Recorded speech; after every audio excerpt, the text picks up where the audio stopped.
Alright, I knew it was high time for me to make this particular video because I've been seeing a lot of foolishness going on in these Cowboys woods as it pertains to news reports, and a lot of people are having issues discerning what the hell is actually legit and what's not.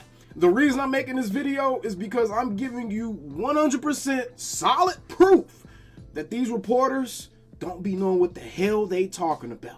Let's jump into this as I show you how one reporter, one of the most trusted Dallas Cowboys reporters, demonstrates that during this offseason period, you really can't trust anything they say until it's an official report. Now you can see here that one Clarence Hill Jr. wrote this article on March 6, 2024. Now the reason I didn't post this video immediately is because I was just marinating on it. I was just thinking, I was like, okay, what would be the purpose of dropping this video? You know what I'm saying? What am I going to be trying to prove?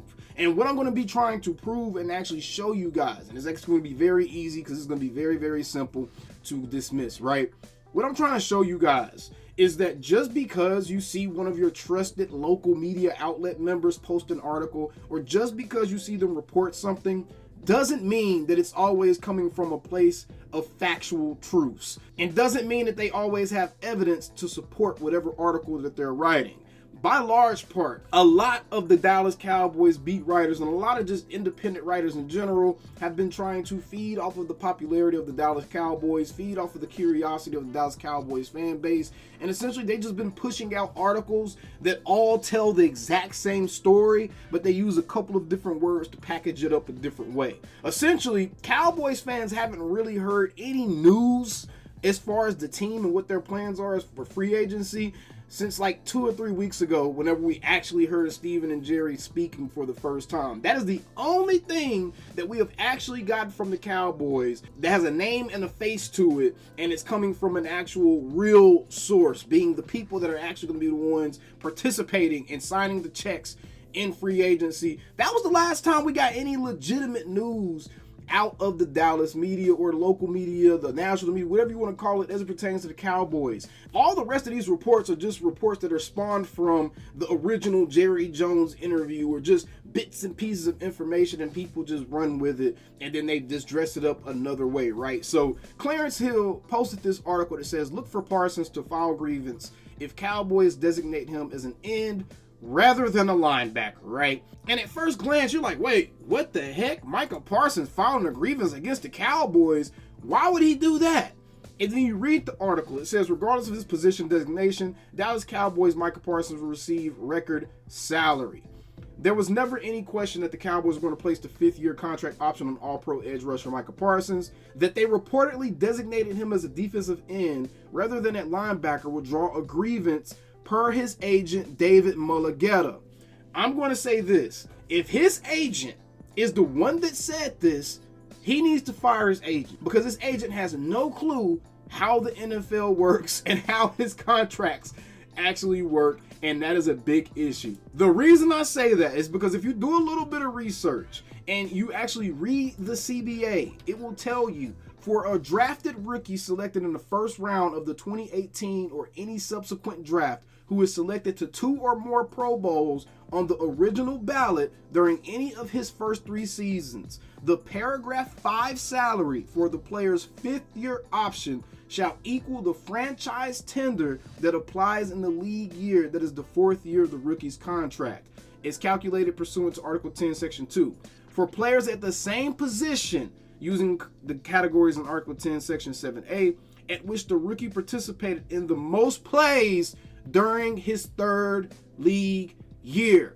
So essentially what all that was legal talk for saying that Micah Parsons' 5th-year contract option and his designation as a defensive end with that contract option, thus actually saving the Cowboys a couple $1 million, that's not actually anything to do with the Cowboys at all. That is an NFL rule based off of how many snaps Micah played at those positions this season. And Micah Parsons wanted to be rushing the passer. So there's no reason to believe that he nor his agent would say something along the lines of him filing a grievance against the Cowboys for the NFL CBA, the NFL's rules dictating that he should be looked at as a defensive end for his 5th year of his contract option. Literally, the Cowboys had no control of that. Only thing they had control of where they played him in the game, and Micah wanted to be a defensive end. I'm sure regardless of how he would have played, he would have rather had more defensive end snaps than linebacker snaps. I'm sure he would have wanted to play linebacker a little bit. He said as much at the end of the season, but I am 100% sure he would have had more defensive end snaps than linebacker anyway. So regardless, this designation was going to happen. He was going to be designated as a defensive end for this contract. The issue with this is the defensive end fifth-year option is $21.32 million compared to the linebacker option of $24 million. A source said the Cowboys have not made a final decision on that yet. It's not their decision to make. It is not their decision to make, Clarence Hill. It is not, bro. And this right here is the issue. Clarence Hill is one of the most popular and notable Dallas Cowboys beat reporters there is in the DFW area.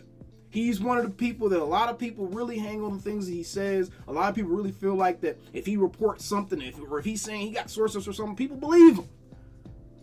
But this right here is a perfect example of why you shouldn't just blindly believe everything you read. Why you shouldn't, just because it came from a Dallas beat reporter, why you shouldn't put credence into everything. Why you shouldn't believe people when they come out with unnamed sources talking about, oh, we feel like Dak Prescott panicked in the playoff game.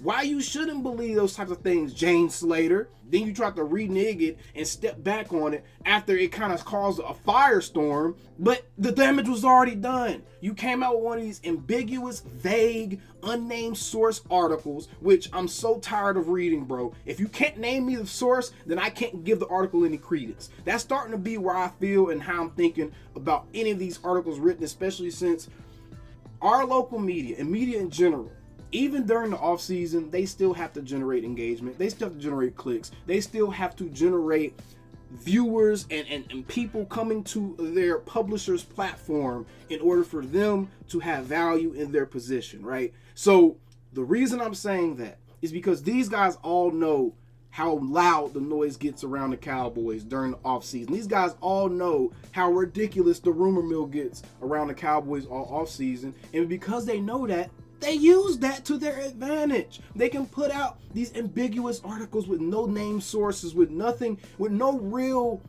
meat to them. They can put these articles out because there's thousands and hundreds of these articles being put out every single day, and they're all feeding off of the same interview that we all heard Jerry give 2-3 weeks ago, and everyone's guessing right now. Literally, everyone is guessing right now. People are reporting, oh, Dak Prescott's agent, they haven't even started the contract negotiations yet. They hadn't even started contract negotiations. And Jerry Jones told us that himself. He said he wasn't going to talk to the agents at the combine because he felt like he didn't need to. Random reports about, oh, he won't get signed till August. What sense does that make? Why? So all I'm saying is, guys, take a step back. Don't take all these articles and reports that you're seeing. Don't take these as facts. Please do your own research. Please cross-reference with other people, other reporters, other writers, other sources to just see if, oh, this is the same freaking story dressed up another way.